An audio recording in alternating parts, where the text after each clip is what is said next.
Imaginez une seconde que, au lieu du sang dans vos veines, des milliers de petits fragments de verre circulent, microscopiques, tranchant, coupant lentement les parois internes de vos artères, jour après jour, nuit après nuit, pendant que vous dormez. Vous ne sentez pas la coupure maintenant, mais les dégâts s'accumulent. Cette sensation de picotement dans vos pieds, ce n'est pas juste une mauvaise circulation. Cette fatigue extrême après avoir mangé, ce n'est pas de la paresse, c'est votre corps qui crie qu'il se caramélise de l'intérieur. Ignorez ces symptômes, ou pire encore, pensez que prendre vos médicaments vous donne la permission de manger ce que vous voulez, cela pourrait non seulement vous coûter la vue ou un rein, cela pourrait vous amener sur une table d'opération plus tôt que vous ne l'imaginez. Bonjour, bienvenue sur notre chaîne, votre espace de science et santé réelle. Je suis le docteur Rémi Bernard, spécialiste en vulgarisation biomédicale, et aujourd'hui, nous n'allons pas parler d'arrêter le sucre, parce que vous le savez déjà. Aujourd'hui, nous allons dévoiler le mensonge. Nous allons exposer 3 aliments spécifiques que l'industrie vous vend comme inoffensifs, ou même allégés, mais qui, biochimiquement, agissent comme de l'essence sur le feu du diabète de type 2. Mais avant de révéler le premier coupable, j'ai besoin que vous compreniez pourquoi il vous tue. Parce que si vous ne comprenez pas le mécanisme, vous retomberez dans le piège. Le diabète de type 2, ce n'est pas juste avoir trop de sucre dans le sang.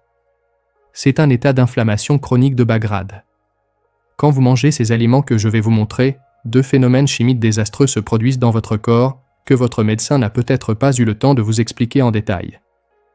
D'abord, la glycation. Je veux que vous imaginiez un morceau de viande crue et tendre. Maintenant, imaginez-le posé sur un grill bien chaud. Il devient dur, grillé, rigide, n'est-ce pas? C'est la glycation. Quand il y a un excès de glucose et de composés inflammatoires qui circulent, vos protéines se grillent. Cela génère ce qu'on appelle en science les produits de glycation avancés, les AGE en anglais. Les AGE sont responsables du fait que vos vaisseaux sanguins deviennent rigides comme de vieux tuyaux, augmentant votre pression artérielle et détruisant les capillaires de vos yeux et de vos reins. Et le deuxième phénomène, le stress oxydatif endothélial. L'endothélium, c'est la couche ultra fine qui tapisse vos artères. Elle est sacrée. Ces 3 aliments que vous êtes sur le point de découvrir lancent une attaque nucléaire contre votre endothélium, l'empêchant de produire de l'oxyde nitrique, la molécule dont vous avez besoin pour que le sang circule et arrive à vos nerfs périphériques.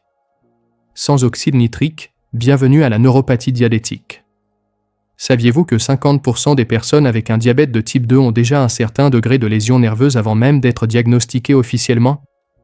Les dégâts arrivent bien avant que l'analyse de sang ne soit mauvaise. C'est pour cela que cette vidéo est vitale. Il ne s'agit pas d'esthétique, il s'agit de sauver vos membres et votre vie. J'ai une liste de 3 aliments que vous devez éliminer, et je vais vous donner leur remplacement scientifique qui, eux, soutiennent votre santé métabolique.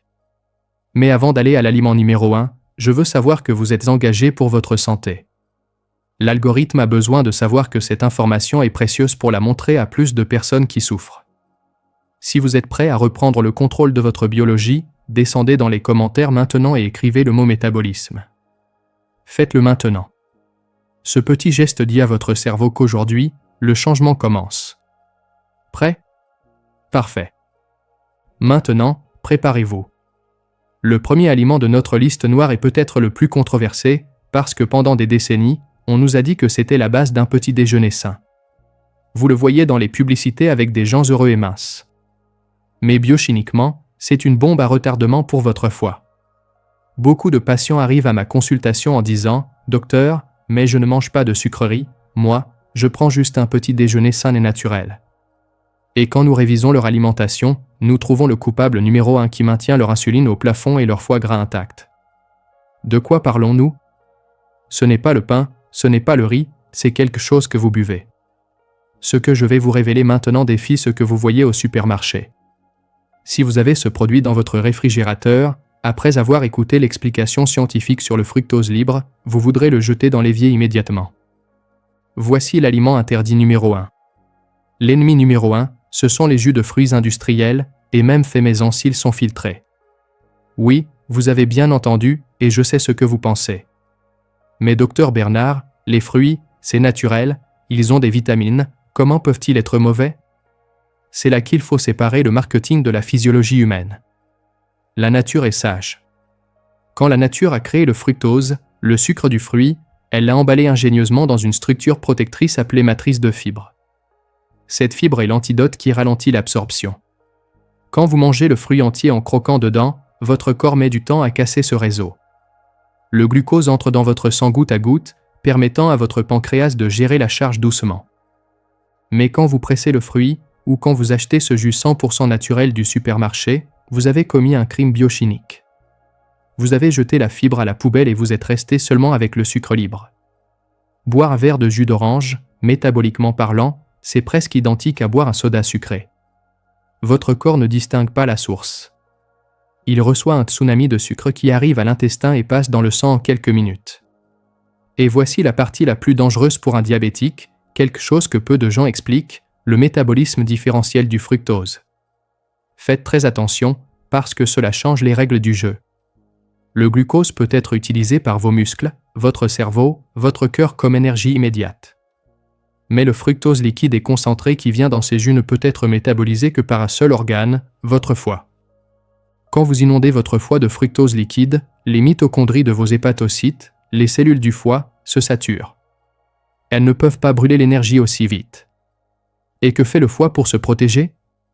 Il active un processus d'urgence appelé lipogenèse de novo. En termes simples, votre foie transforme ce jus sain directement en triglycérides et en graisse viscérale. Cette graisse ne va pas tout de suite à vos hanches, elle reste collée à l'intérieur du foie et entre vos organes. Cela génère un foie gras non alcoolique. Et écoutez-moi bien, le foie gras est le meilleur ami de la résistance à l'insuline. Si vous avez de la graisse dans le foie, votre insuline ne fonctionnera pas.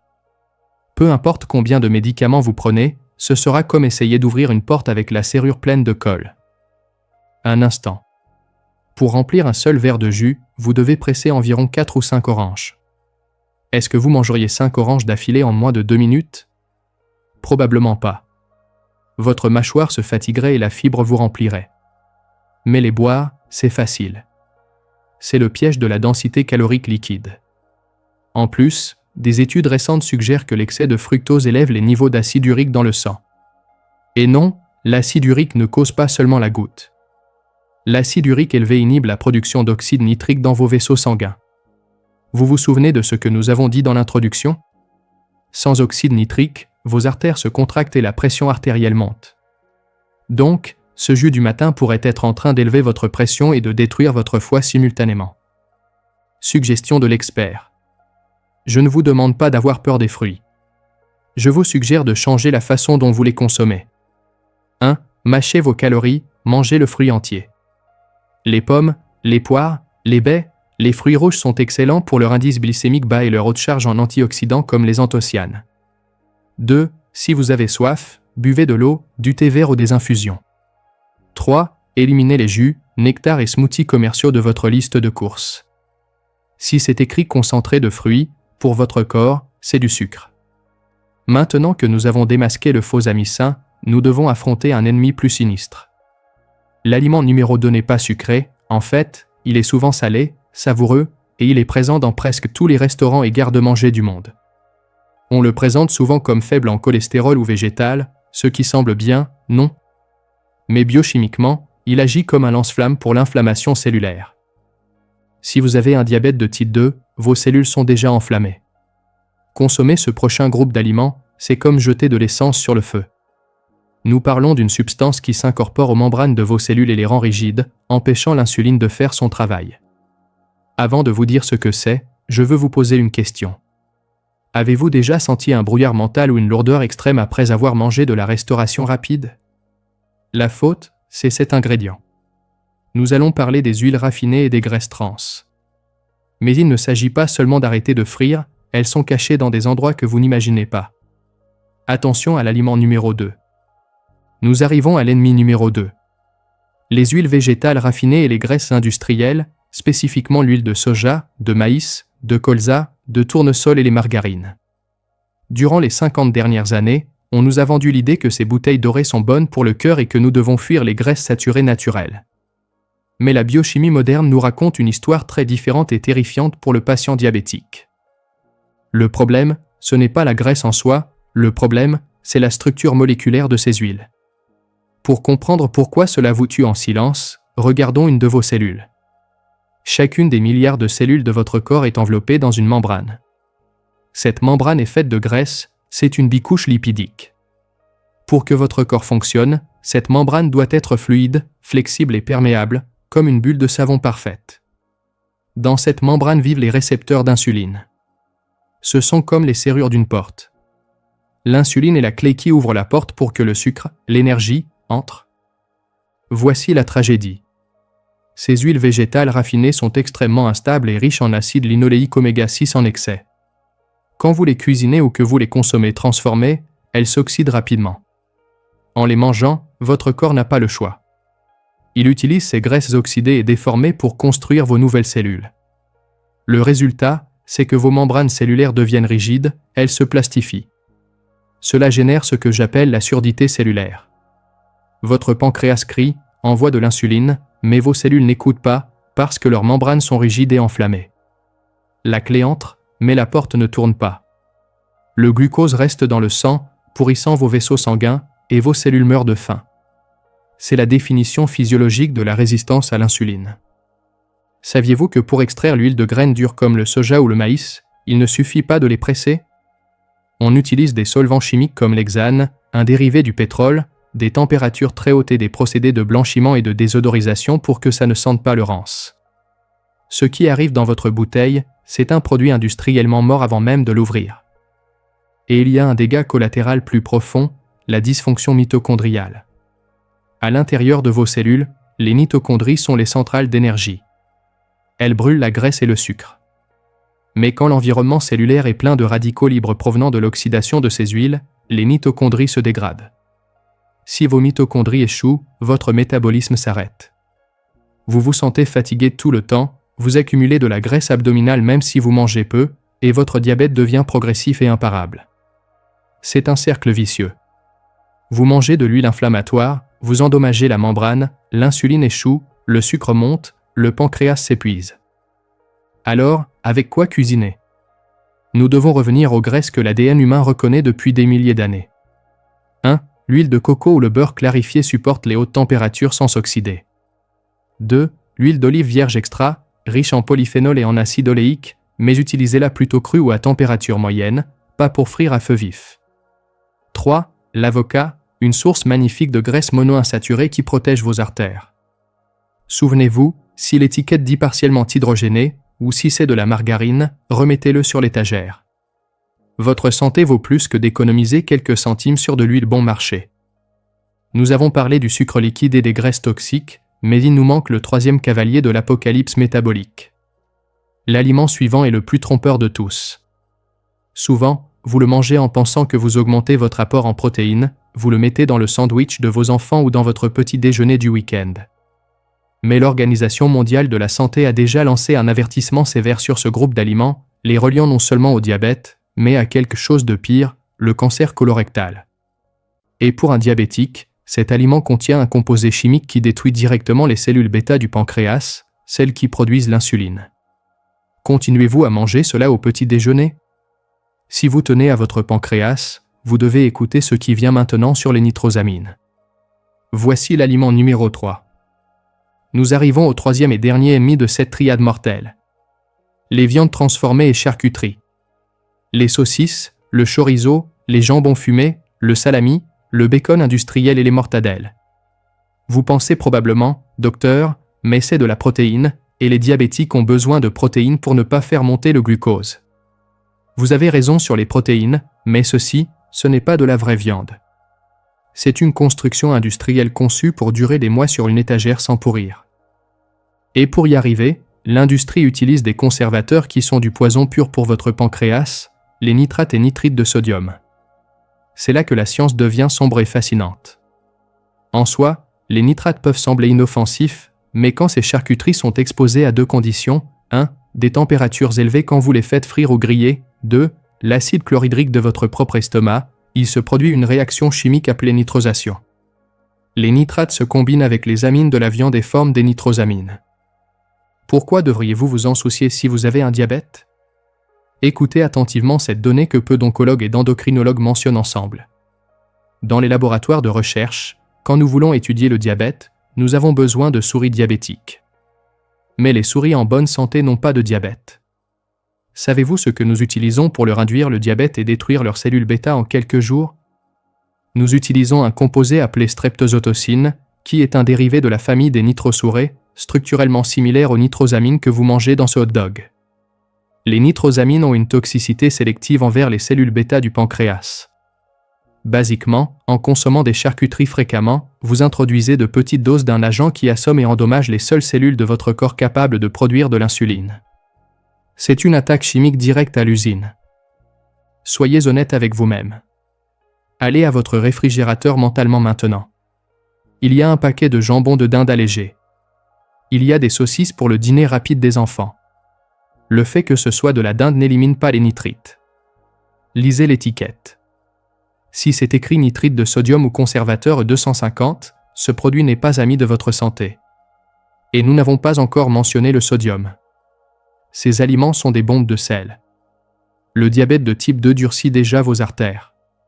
Si vous ajoutez 2000 mg de sodium en un seul repas, vous forcez vos reins, qui souffrent déjà à cause du sucre élevé, à travailler à 200% pour filtrer le sang. Cela accélère la néphropathie diabétique. Le docteur Rémi Bernard ne vous dit pas de devenir végétalien si vous ne voulez pas. La vraie viande est nutritive. Le changement est simple mais vital.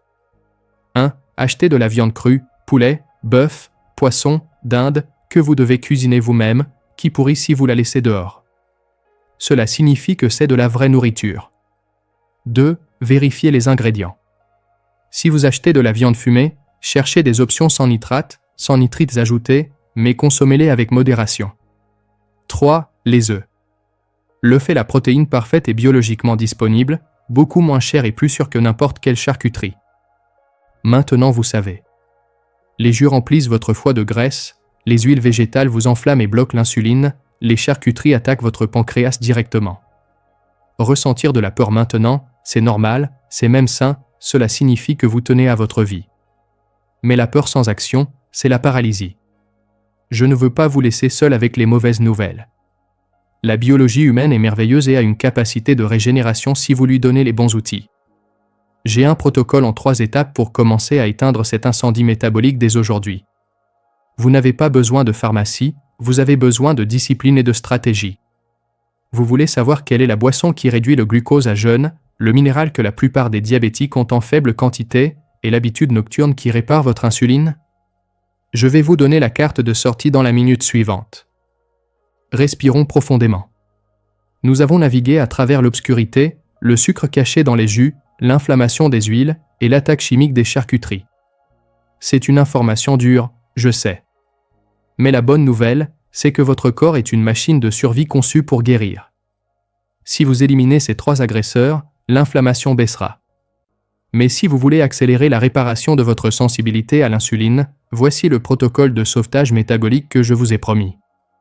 Ce sont 3 outils scientifiques, peu chers et efficaces. Je vous ai promis une boisson. Ce n'est pas une potion magique, c'est de la chimie de base. Avant votre repas le plus copieux, celui qui a des glucides, diluez une cuillère à soupe de vinaigre de cidre de pomme dans un grand verre d'eau. Pourquoi? Le composant actif, l'acide acétique, a la capacité d'inhiber temporairement certaines enzymes digestives comme l'alpha-amylase. Cela signifie que le sucre de votre repas entrera dans le sang plus lentement. Des études démontrent que cela peut réduire le pic de glucose après le repas jusqu'à 30%. C'est comme mettre un frein à main au diabète. Je vous ai mentionné un minéral. 80% des patients avec un diabète de type 2 ont une déficience en magnésium. Le magnésium est le gestionnaire de plus de 300 réactions biochimiques et il est crucial pour que le récepteur d'insuline, cette serrure dont nous avons parlé avant, fonctionne correctement. Sans assez de magnésium, le pancréas ne peut pas sécréter assez d'insuline et les cellules ne la reçoivent pas bien. Augmentez votre consommation de feuilles vertes foncées, épinards, blettes, amandes ou graines de courge. Si votre médecin l'approuve, un supplément de citrate ou de bilcinate de magnésium peut changer vos nuits et vos niveaux d'énergie. Finalement, l'habitude qui répare. Votre pancréas dort aussi. Si vous dînez tard, juste avant d'aller au lit, vous maintenez l'insuline élevée quand elle devrait être basse. La mélatonine, l'hormone du sommeil, inhibe la sécrétion d'insuline. Si vous mangez quand la mélatonine monte, votre corps ne peut pas traiter ce sucre et il reste en circulation toute la nuit, endommageant vos artères pendant que vous rêvez. La règle d'or, arrêtez de manger au moins 3 ou 4 heures avant de dormir. Donnez à votre système digestif le repos dont il a besoin pour activer l'autophagie, le nettoyage cellulaire. 1. Éliminez les jus, les huiles végétales, les charcuteries. 2. Incorporez des fruits entiers, des graisses saines, avocats, coco, des protéines réelles, œufs, poissons. 3. Renforcez avec du vinaigre avant de manger, du magnésium et des dinetto. Le diabète de type 2, dans la grande majorité des cas, c'est une maladie de style de vie. Cela signifie que vous avez le volant. Vous n'êtes pas une victime de votre génétique, vous êtes l'architecte de votre avenir. Chaque fois que vous choisissez de l'eau au lieu d'un jus, ou des œufs au lieu de céréales, vous gagnez une bataille microscopique pour votre vie, pour vos yeux, et pour voir grandir vos petits-enfants. Je suis le docteur Rémi Bernard et ma mission est de vous donner la science pour que vous preniez les décisions. Si cette vidéo vous a ouvert les yeux sur au moins un aliment que vous ne saviez pas qu'il vous faisait du mal, faites-moi une faveur, appuyez sur le bouton j'aime maintenant. Cela aide YouTube à le montrer à quelqu'un qui, peut-être aujourd'hui, boit du jus en pensant que c'est sain. Cela pourrait sauver une vie en partageant cela. Je suis le docteur Rémi Bernard et je vous vois dans la prochaine vidéo.